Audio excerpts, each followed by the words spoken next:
When you want to share a document, ask yourself this before sharing it. Is it important that the receiver of the document can edit the document, or is the receiver only interested in reading the document?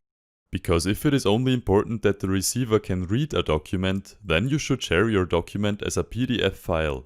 The reason for that is that the PDF file format is a standard format almost everyone can open, even if this person does not have Microsoft Word installed. So let's look at how to create a PDF document out of an existing Word document. First we have to open the File tab, then we click on Save As, and afterwards we either click on Browse or on More Options. Now we open the drop-down menu called Save As Type and select PDF. And we could click on Save already, but I want to show you some other options we can set before saving the document. For that we click on the Options button, and here we can now select if we want to export the whole document as a PDF file or, for example, only the pages 1 to 7. We can also choose if we want to export the document with or without the visible document corrections that we learned about in the earlier lessons.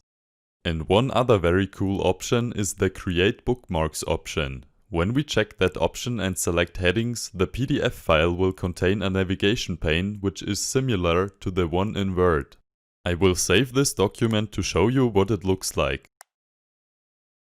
So this is the PDF file which I opened in the program Adobe Acrobat Reader. And when we now click on the bookmark icon at the left, we can see that we have a link for every heading in our document.